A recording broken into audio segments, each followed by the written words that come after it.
Good morning, welcome to our intellectual quality और learning platform. तो हम अपने डेली करंट अफेयर सीरीज की ओर आगे बढ़ते हैं। उससे पहले कुछ मोटिवेशनल कोट्स के बारे में जानेंगे।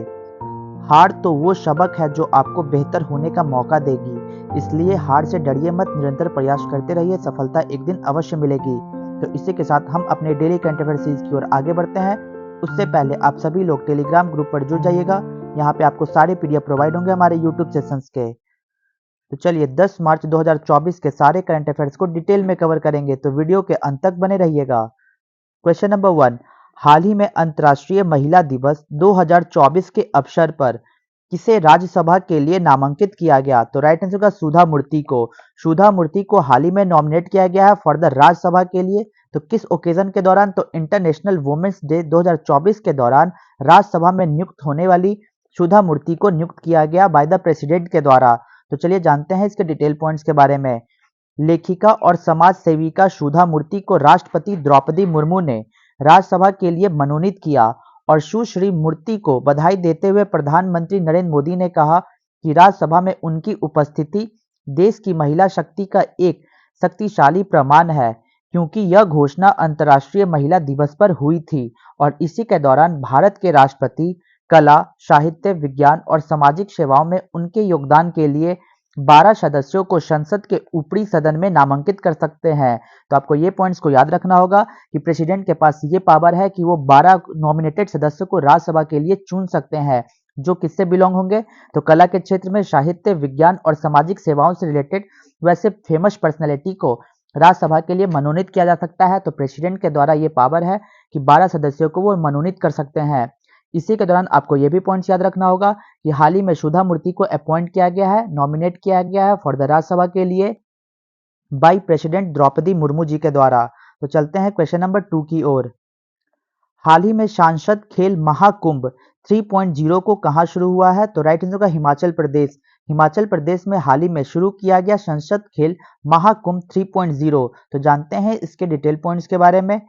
केंद्रीय मंत्री अनुराग सिंह ठाकुर ने 5 मार्च 2024 को हिमाचल प्रदेश के बिलासपुर के लुहणु क्रिकेट ग्राउंड में संसद खेल महाकुंभ 3.0 का भव्य उद्घाटन किया और इस अवसर पर मुख्य अतिथि के रूप में भारतीय क्रिकेट टीम के कप्तान रोहित शर्मा और भारतीय क्रिकेट टीम के कोच राहुल द्रविड़ यहां पे उपस्थित थे।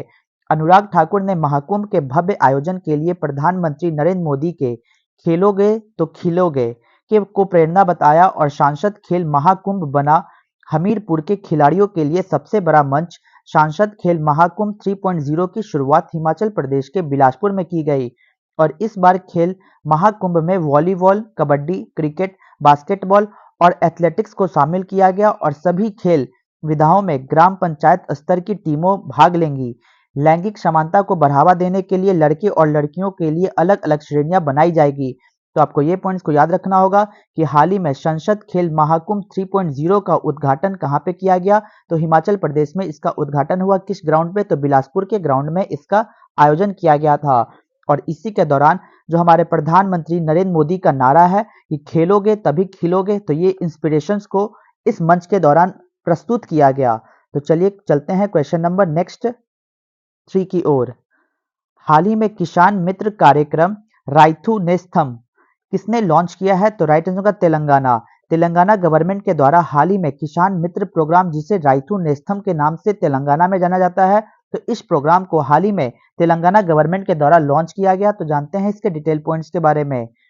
तेलंगाना के मुख्यमंत्री ए रेवंत रेड्डी ने राइथू नेस्तम यानी किसान मित्र कार्यक्रम को लॉन्च किया और यह कार्यक्रम 2601 राइथू वेदिका, जिसका मतलब होता है किसान केंद्र, से वीडियो कॉन्फ्रेंस के माध्यम से किसानों को कृषि विशेषज्ञों से जोड़ने में मदद करेगी और विशेषज्ञ समय समय पर किसानों को फसल की खेती और उन्नत कृषि तकनीकों के बारे में सुझाव देंगे। तो ये टोटल फोकस होगा जो राइथू नेस्तम प्रोग्राम है, लॉन्च किया गया तेलंगाना गवर्नमेंट के द्वारा, जो पूर्ण तरीके से फोकस होगा किसानों को मदद के लिए, उनसे बढ़ावा देने के लिए किस तरीके से क्रॉप कल्टीवेशन करें और एडवांस फार्मिंग टेक्निक को अपनाएं।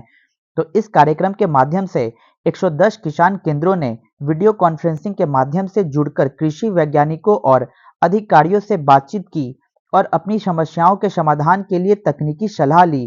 तो आपको ये सारे पॉइंट्स को याद रख के चलना होगा कि तेलंगाना गवर्नमेंट के द्वारा हाल ही में राइथु नेस्तम प्रोग्राम को चलाया गया, जिसका मतलब होता है किसान मित्र कार्यक्रम। इस प्रोग्राम से ही आपको समझ में आएगा कि ये किसान के भलाई के लिए इस प्रोग्राम को लॉन्च किया गया है, जिसमें उन्हें क्रॉप के कल्टीवेशन और फार्मिंग टेक्निक्स के बारे में जानकारी को प्रदान की जाएगी, जो हाल ही में तेलंगाना गवर्नमेंट के द्वारा लॉन्च किया गया एक स्कीम है। तो क्वेश्चन नंबर 4 की ओर, हमारा संविधान हमारा सम्मान अभियान को कहां से शुरू होगा? तो राइट आंसर होगा बीकानेर। बीकानेर से इस प्रोग्राम को लॉन्च किया गया है, जिसका मतलब होता है हमारा संविधान और हमारा सम्मान कैंपेन, एक अभियान को स्टार्ट किया गया है जो बीकानेर से स्टार्ट की जाएगी। तो जानते हैं इसके डिटेल पॉइंट्स के बारे में।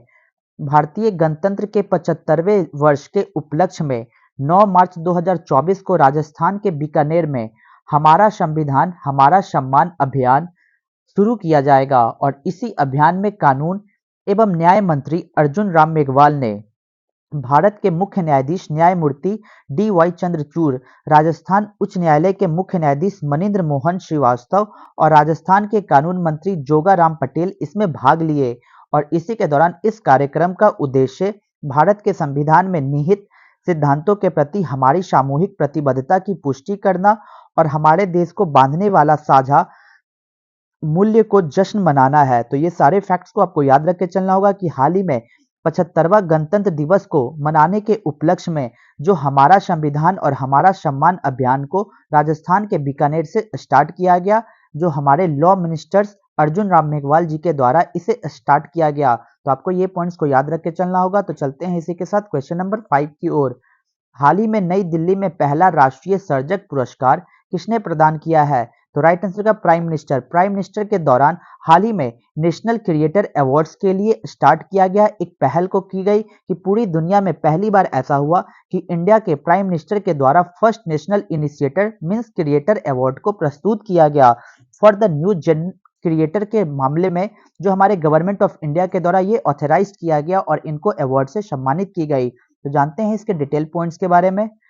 प्रधानमंत्री नरेंद्र मोदी ने 8 मार्च 2024 को नई दिल्ली के भारत मंडपम में राष्ट्रीय सर्जक पुरस्कार प्रदान किया, और पहली बार शुरू किए गए इस पुरस्कार का उद्देश्य देश की रचनात्मक प्रतिभाओं का सम्मान करना है, और उन्होंने कंटेंट क्रिएटर से भारत की कहानियां, संस्कृति, विरासत और परंपराओं को पूरी दुनिया के साथ साझा करने के लिए क्रिएट ऑन इंडिया मूवमेंट शुरू करने का आह्वान भी किया। और इस अवसर पर सभा को संबोधित करते हुए प्रधानमंत्री ने कहा कि देश ने पिछले 10 वर्षों में डेटा क्रांति देखी है। उन्होंने कहा कि डिजिटल इंडिया मिशन ने कंटेंट क्रिएटर्स का एक नया क्षेत्र को तैयार किया गया। तो ये पॉइंट्स को याद रखना होगा कि इंडिया में पहली बार नेशनल क्रिएटर अवार्ड्स को बाय प्रधानमंत्री जी के द्वारा इसे स्टार्ट करने वाला हमारा पहला कंट्री बना है इंडिया। तो चलते हैं इसी के साथ क्वेश्चन नंबर 6 की ओर। हाल ही में भारत में फार्मूला 1 ईंधन स्टॉर्म का उत्पादन करने वाली पहली स्वदेशी कंपनी कौन सी है? तो राइट आंसर होगा इंडियन ऑयल। इंडियन ऑयल बनी है पहली इंडिजिनियस कंपनी जो प्रोड्यूस करेगी formula 1 fuel storm in India. ये फार्मूला 1 क्या है? तो जानते हैं इसके डिटेल पॉइंट्स के बारे में। देश की प्रमुख तेल company Indian oil corporation limited IOC ने एड्रेनालाइन पाइपिंग पंपिंग फार्मूला 1 जिसे F1 कहते हैं, ये रेसिंग के लिए ईंधन एक स्टॉर्म है जो अल्टीमेट रेसिंग फ्यूल पेट्रोल का उत्पादन शुरू कर दिया है, जिसे स्विट्जरलैंड में मेसर्स इंटरटेक ने मंजूरी दे दी है। तो आपको ये पॉइंट्स को याद रखना होगा कि F1 रेसिंग एक ये रेसिंग के लिए यूज करने वाला ईंधन के रूप में यूज किया जाता है, जिसका नाम है एड्रेनालाइन पंपिंग फार्मूला। तो ये पॉइंट्स को आपको याद रखना होगा कि एड्रेनालाइन पंपिंग एक प्रकार की फ्यूल है जो F1 रेसिंग में यूज करने वाला एक ईंधन स्टॉर्म के रूप में बाहर निकल कर आएगा, जो इंडियन ऑयल कंपनी के द्वारा पहली बार इसे मंजूरी दी गई है, स्विट्जरलैंड के द्वारा जो बनाने के लिए मंजूरी दी गई है। तो इसी के दौरान IOC Indian oil corporation limited के द्वारा इनके अध्यक्ष ने कहा कि कंपनी की योजना ओडिशा के पारादीप में अपनी नवीनतम रिफाइनरी में F1 ईंधन का निर्माण करने के लिए तैयार हो चुकी है, और आईओसी रोड रेसिंग के लिए आवश्यक करे विनिर्देशों के अनुरूप ईंधन का उत्पादन करने वाली भारत की पहली कंपनी बन गई है। F1 रेसिंग टीमें वर्तमान में E10 ईंधन का उपयोग कर रही है, जो अनिवार्य रूप से 10% जैव इथेनॉल मिश्रण के साथ उच्च प्रदर्शन वाला पेट्रोल है, जो 2026 से F1 की योजना 100% टिकाऊ ईंधन पर स्थानांतरित होने की। तो आपको ये पॉइंट्स को याद रख के चलना होगा कि हाल ही में इंडियन ऑयल कॉरपोरेशन लिमिटेड के द्वारा F1 में होने वाला अल्टीमेट रेसिंग फ्यूल पेट्रोल का निर्माण कौन करेगी? तो आईओसी कंपनी इसका निर्माण करेगी। तो नेक्स्ट चलते हैं क्वेश्चन नंबर 7 की ओर। हाल ही में उत्तरी अटलांटिक संधि संगठन में शामिल किया गया 32वां सदस्य कौन सा बना है? तो राइट आंसर होगा स्वीडन। स्वीडन बना है नाटो का 32वां मेंबर। तो जानते हैं इसके डिटेल पॉइंट्स के बारे में। 7 मार्च 2024 को वाशिंगटन अमेरिका में आधिकारिक प्रक्रिया पूरा करने के बाद स्वीडन नाटो का 32वां सदस्य बन गया है और रूस और यूक्रेन के बीच युद्ध छिड़ने के बाद स्वीडन ने फरवरी 2022 में नाटो सैन्य गठबंधन में शामिल होने के लिए आवेदन किया, जिसे 2 साल बाद स्वीकार कर लिया गया। तो आपको ये पॉइंट्स को याद रखना होगा कि नाटो का 32वां मेंबर कौन बना है? तो स्वीडन कंट्री बनी है 32वां मेंबर ऑफ नाटो कंपनी की। तो जानते हैं नाटो के बारे में। तो नाटो या इसे उत्तरी अटलांटिक संधि संगठन कहते हैं, जिसे इंग्लिश में नॉर्थ अटलांटिक ट्रीटी ऑर्गेनाइजेशन कहते हैं। ये एक राजनीतिक और सैन्य गठबंधन है जो इसका गठन 1949 में सदस्यों के बीच आपसी रक्षा और सामूहिक सुरक्षा को बढ़ावा देने के उद्देश्य से किया गया था। तो आपको ये पॉइंट्स को याद रख के चलना होगा कि नाटो का उद्घाटन कब हुआ था? तो 1949 में इसका उद्घाटन हुआ। तो चलते हैं क्वेश्चन नंबर 8 की ओर। क्वेश्चन नंबर 8, भारतीय तटरक्षक बल किसके साथ पोर्ट ब्लेयर में संयुक्त अभ्यास सी डिफेंडर्स 2024 शुरू करेगा? तो राइट आंसर होगा United state of America. United state of America के दौरान हाल ही में इंडिया और यूएसए के बीच में ज्वाइंट एक्सरसाइज हुई है, जिस एक्सरसाइज का नाम है सी डिफेंडर 2024, जो पोर्ट ब्लेयर में आयोजित की गई, जो इंडियन कोस्ट गार्ड की एक मैरीटाइम एक्सरसाइज है। तो जानते हैं इसके डिटेल पॉइंट्स के बारे में। भारतीय तटरक्षक आईसीजी और यूनाइटेड स्टेट्स कोस्ट गार्ड के बीच संयुक्त अभ्यास, जिसे सी डिफेंडर्स 2024 का नाम दिया गया, जो 9 से 10 मार्च 2024 को अंडमान और निकोबार के पोर्ट ब्लेयर तट पर आयोजित किया जाएगा और इसी द्विपक्षीय सहयोग को मजबूत करने की दिशा में एक महत्वपूर्ण कदम उठाते हुए यूएसजी जहाज बर्थोलॉप 7 मार्च 2024 को पोर्ट ब्लेयर पहुंचा। तो आपको ये पॉइंट्स को याद रखना होगा कि यूनाइटेड स्टेट ऑफ अमेरिका और इंडिया के बीच में कोस्ट गार्ड का एक एक्सरसाइज को स्टार्ट किया गया। उस एक्सरसाइज का नाम है सी डिफेंडर्स। तो चलिए यहाँ तक हमारे डेली करंट अफेयर्स खत्म होते हैं। तो चलते हैं अपने रिवीजन बैच की ओर। 9 मार्च 2024 के सारे करंट अफेयर्स को रिवीजन मोड में कवर करेंगे। क्वेश्चन नंबर 1, हाल ही में किसानों को बेहतर भंडारण सुविधा के लिए ई किसान उपज निधि कहाँ शुरू की गई है? तो राइट आंसर होगा नई दिल्ली में। क्वेश्चन नंबर 2, हाल ही में विधवा पुनर्विवाह प्रोत्साहन योजना झारखंड गवर्नमेंट के द्वारा शुरू किया गया। क्वेश्चन नंबर 3, हाल ही में भारत का पहला सरकारी स्वामित्व वाली OTT platform she space Kerala के द्वारा शुरू की गई। क्वेश्चन नंबर 4, हाल ही में राष्ट्रीय युवा संसद महोत्सव 2024 में प्रथम स्थान यातिन भास्कर ने लिया है।